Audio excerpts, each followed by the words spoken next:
Caps Farming.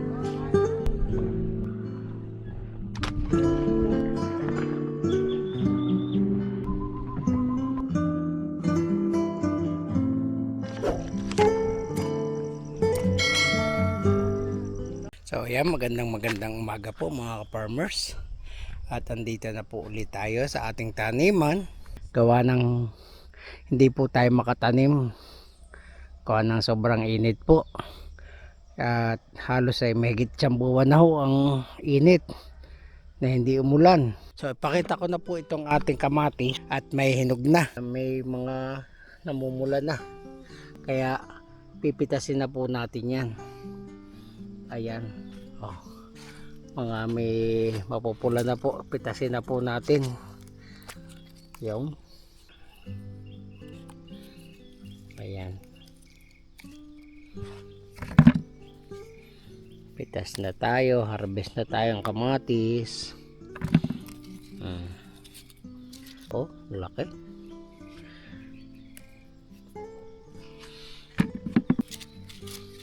May panggamit na po tayo.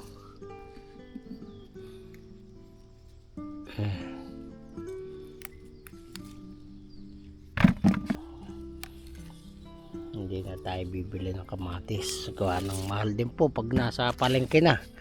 Baka po ang presyuhan ay mga 30 hanggang 40 ang kilo pag sa palengke. Malaking bagay pag may tanim. Hindi nyo na po bibilhin. Nakakarami na.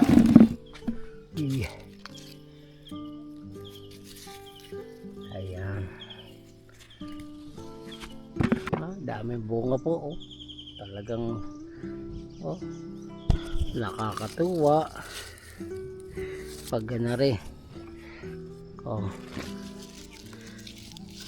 So hindi na halos kayanin pagka ganari na pong namimitas na. Hindi na po. Sobra-sobra na pong panggamit. Yan, dami na. Sobra-sobra na po ito sa mga panggamit namin pang araw-araw. So yan, ito na po yung napitas natin. Okay, tama-tama at meron na tayong pang ulam. Pitasin na po natin at para makatapos na tayo. Ayan, dami. So, maganda-ganda po ang presyo ngayon ng ating sayote. 20 na daw po ang bilihan. So pag naka-100 tayo kilo, baka makaka 2K tayo. Hindi na masama. Mabilis lang naman pong pitasin to.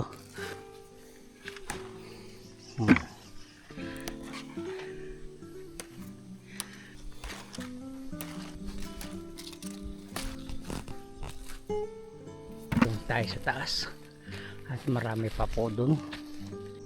So yan, dalawa kambal-kambal po. Okay. Ayan.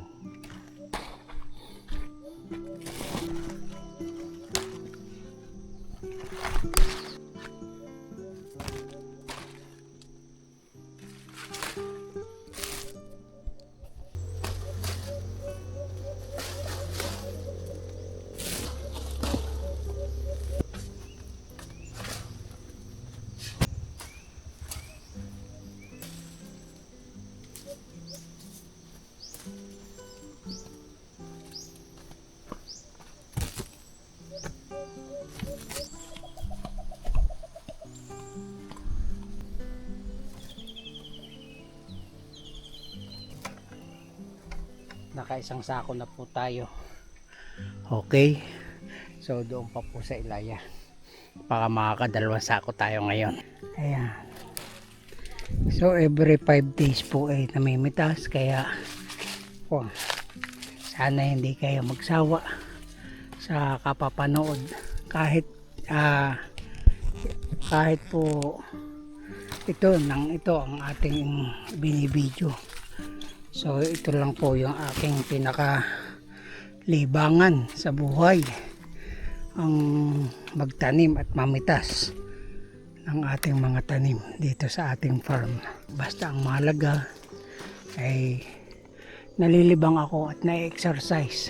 So habang tayo ay namimitas ay inaayos din po natin yung mga gapang nila para hindi ho umakyat dyan sa mga puno.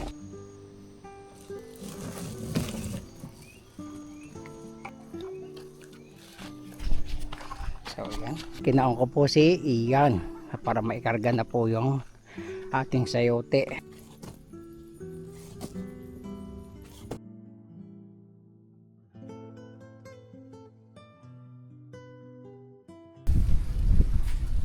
Talian po muna natin na rin at natumba para hindi ro natumba siya, kailangan may tali.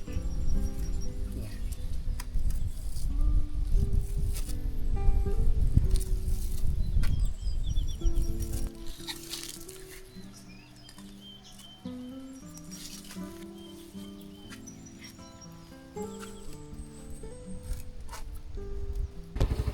So yan, magandang hapon po mga ka-farmers. Ngayon po ay pupunta kami sa Lokban at doon po kami sisimba sa kamay ni Jesus. Ayan, kasama ko po si Mrs. Yan. Ayan, dito na po kami sa Lokban.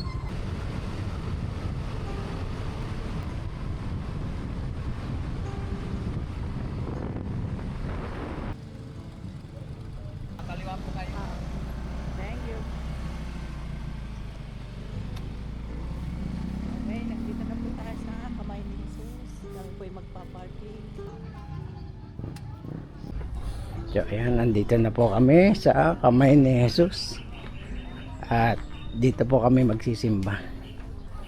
So ayan, ganda po ng view. Ang Mount Banahaw po, ayun no. So marami pong nagpupunta rito, mga turista, at yung iba po ay dito rin talaga sumisimba. So dinadayo po talaga itong kamay ni Jesus dito sa bayan ng Lokban. Ayan, daming tao. Dito ako dadaan. Ayaw.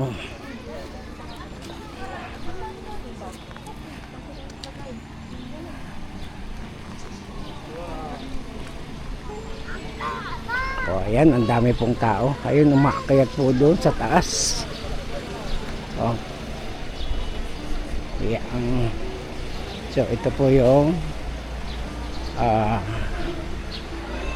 simbahan ng kamay ni Jesus. Dalawa po bali ang simbahan. Yan.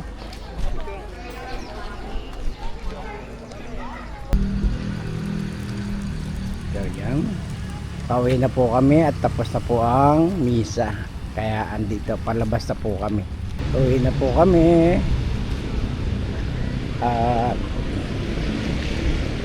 Tapos na.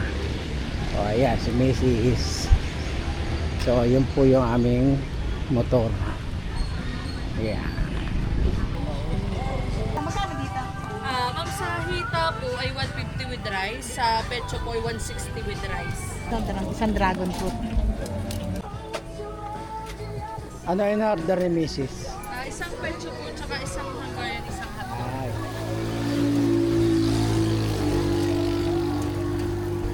So yan po yung aming pagkain. Kain po kayo. Then Jollibee. Kaya busog-busog. Diyan. Pag gusto po niyo pumunta rito, marami po dito makakain. With rice po, sir. Ang galing yan! Nagkabab kayo? Simba kasi kami. Hindi pa. Doon kayo sumimba sa bayan. Oo. Kami naman dyan sa kamay ni Jesus. Ay, inisabi namin dito namin. Tama-tamang may misa. Alas 4. Kami. 3:30. May misa din. Kami 4. Hello! Hello! Nakita-kita mga taga-mahayay. Ang mga layas. Wow! Very red. Ayan. Kita-kita po kami dito nila paring Edith, ni Maring Peli, ni Julie, ni Carlo. Ayan. At dito kami natambay. Oh, diba? Maganda. Maganda ang background. Oh, tubigan. Maria po kan. Yeah, una na ako din ah. Ayos. Okay na po, pauwi na po kami. At nagkakayayaan pa sa Kaliraya next week. Or mag-schedule po ng bago. Okay? So uwi na po kami.